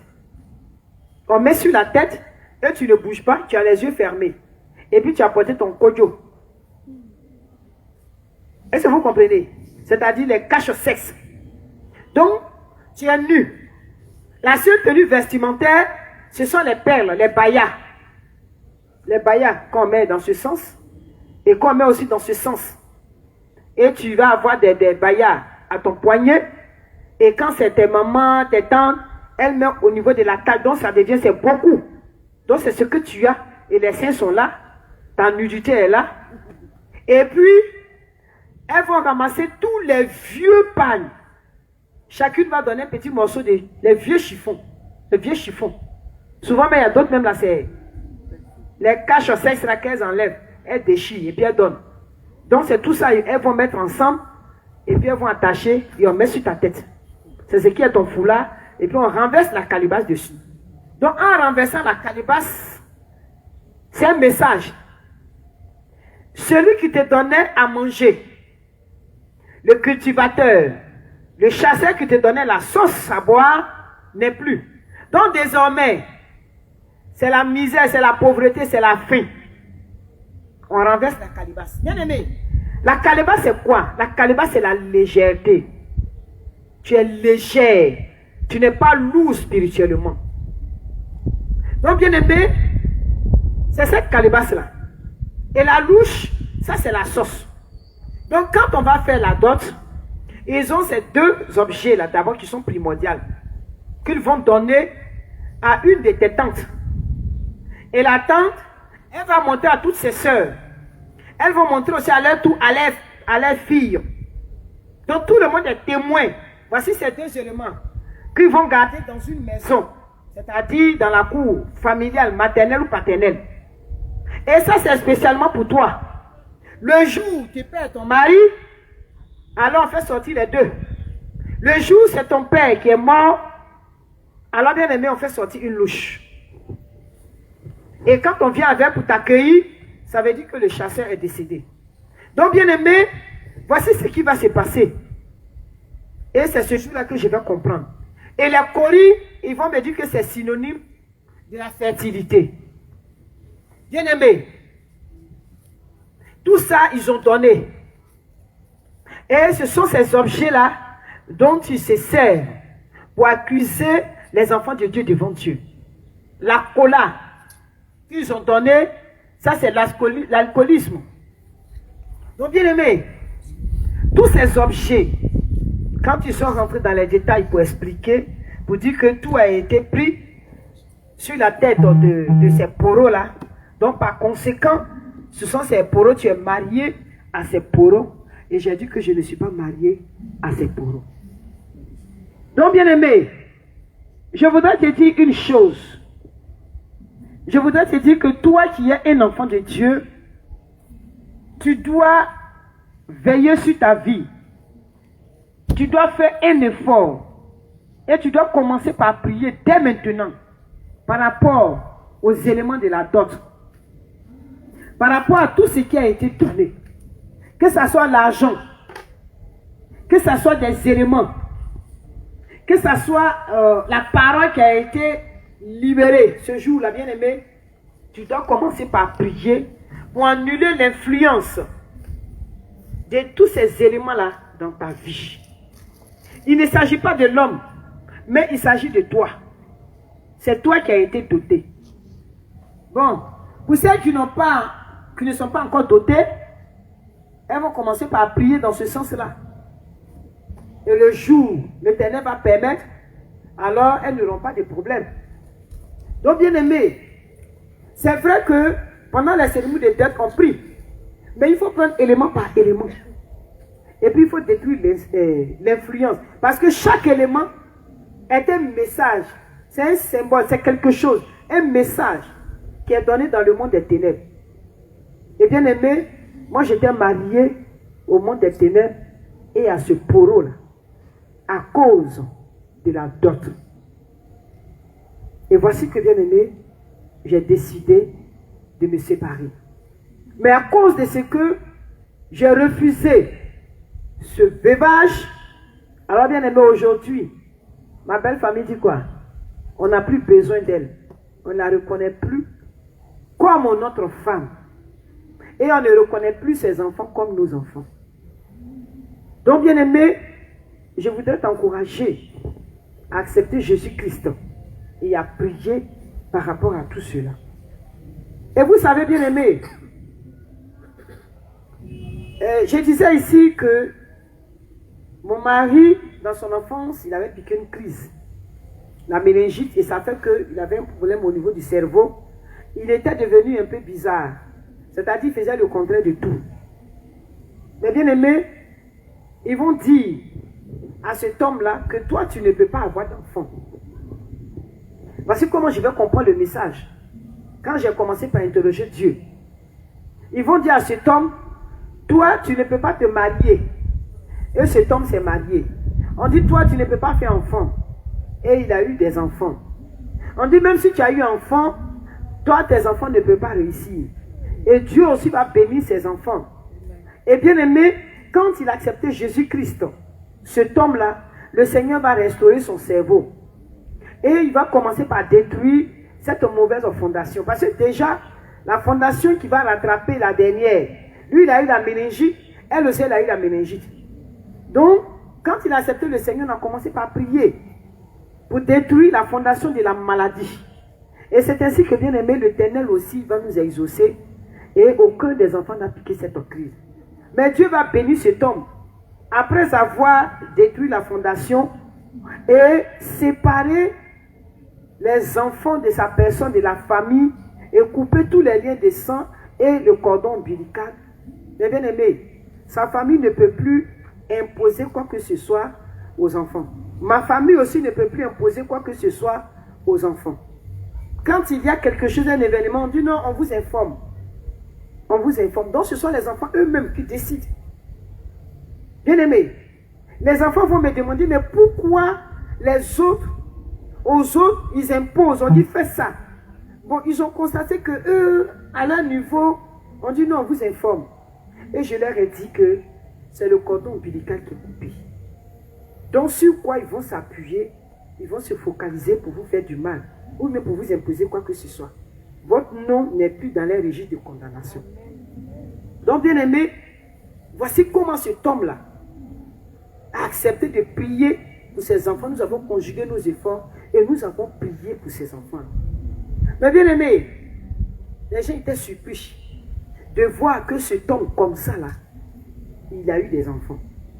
Bien aimé, même moi-même quand je suis auprès de ses enfants, souvent les amis leur demandent, les collègues de service, quand il dit, ah voici notre maman, il regarde, il dit, donc c'est ta maman qui est là. Il dit, oui, c'est celle qui m'a mise au monde, c'est elle qui est là. Il dit, ah Joe, on ne dirait pas, hein. J'ai dit, c'est normal. C'est normal. C'est comme ça. Quelque chose comme ça, Dieu fait sortir les bonnes choses. Donc, bien aimé, le Seigneur va intervenir. Et c'est seulement ces enfants-là qui vont réussir dans cette famille. Amen. La famille paternelle. C'est seulement ces enfants qui vont réussir dans cette famille. Pourquoi? À cause de la destruction de la fondation. Parce qu'il voulait se focaliser sur la fondation pour détruire ses enfants.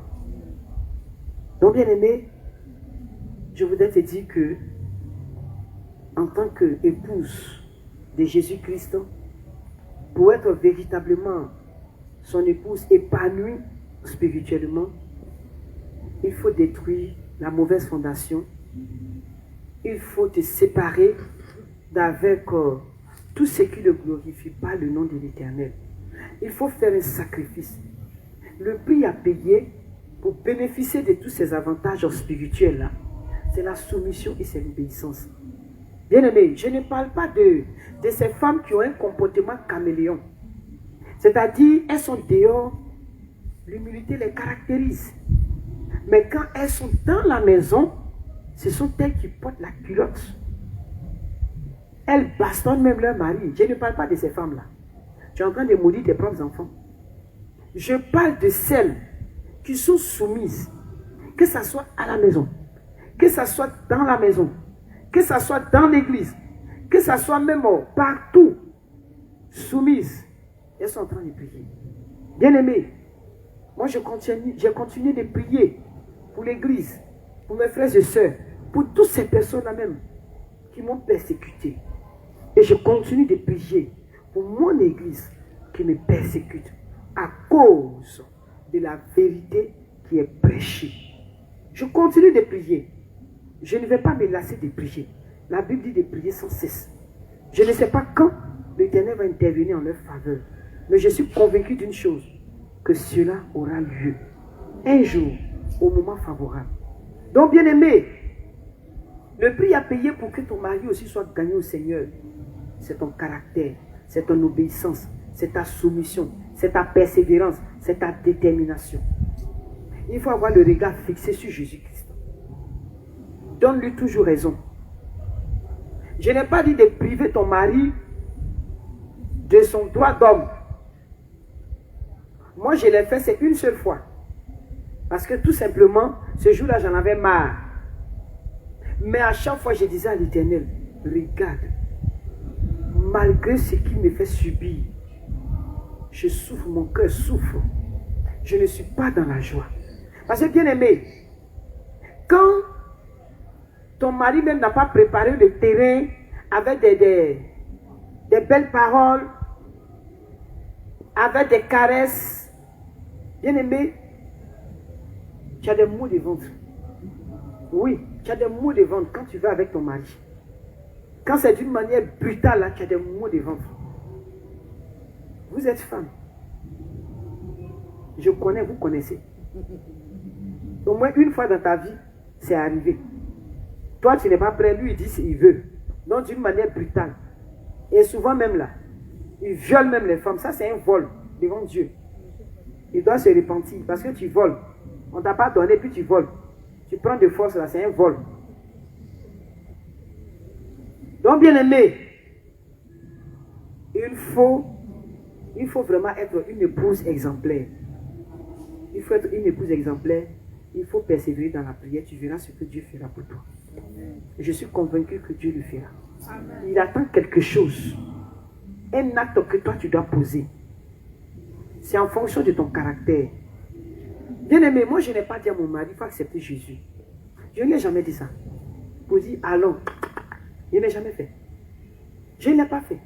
C'est lui-même qui s'est levé. Un dimanche, je partais au culte. Il dit attends-moi. Il dit tu vas où? Il dit aujourd'hui on va ensemble. J'ai dit où vas-tu ton église ici? Non, non, non. Je te suis. Où tu vas là? Je suis derrière toi. J'étais tellement content, mais j'ai fait semblant. Et nous sommes partis. Bien-aimé, je n'ai pas dit à mon époux allons. Non. Parce que si je lui avais dit allons, le jour où je vais poser un acte qui va blesser son cœur, il va dire je ne vais plus là-bas. Mais comme ce n'est pas moi, donc malgré tout ce qui se passe là, c'est comme ça. Vous voyez? Mais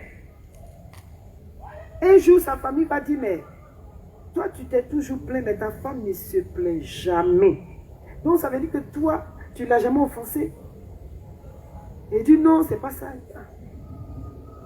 Bien aimé, il avait persécuté l'église. J'ai fléchi genoux devant les hommes de Dieu, je pleurais. Et j'ai dit aux hommes de Dieu, j'ai dit, c'est pas sa faute, c'est moi ma faute. C'est moi. Parce que je n'ai jamais été une bonne épouse. Pardonnez-moi, pasteur. Et je pleurais devant l'Éternel, j'ai dit, c'est ma faute. Bien aimé, parce que j'ai tiré cet exemple-là de la vie d'Abigail, de la vie de Sarah, de la vie de ces femmes-là, dont l'Éternel a préservé les entrailles. Elles étaient soumises. Donc, bien aimé, voici comment moi j'ai orienté la prière. Et ces hommes de Dieu ont pardonné à mon époux. Ils l'ont béni, nous ont bénis. Donc, bien aimé, partout où je vais, je continue dans cet élan. Même s'il n'est plus, moi je continue. Je demande pardon. Chaque jour. Que le Seigneur nous bénisse. Amen. Donc, bien aimé, je voudrais t'encourager à demeurer sur le chemin de la sainteté. Et la Bible nous dit dans le livre de 1 Pierre, le chapitre 3, le verset 6, comme Sarah qui obéissait à Abraham et l'appelait son Seigneur, c'est d'elle que vous êtes devenus les filles, en faisant ce qui est bien, sans vous laisser troubler par aucune crainte. Donc, bien aimé, voici ce que Dieu attend de nous. Nos maris sont des autorités, alors nous devons les respecter en tant qu'autorité. Nous devons être soumis en tant qu'autorité. Bien aimés, persévérons dans la prière. Nous devons obéir à l'Éternel des armées. Nous devons aussi obéir à nos époux. Mais lorsque nous sommes face à certaines réalités, alors demandons à Dieu, lui qui est le seul juste juge, il va juger. Faut-il obéir à nos maris? Car toi, l'Éternel, alors il va juger. Il va trancher l'affaire. Est-ce que ça peut aller? Que le Seigneur nous bénisse. Et que sa grâce repose sur nous. Shalom.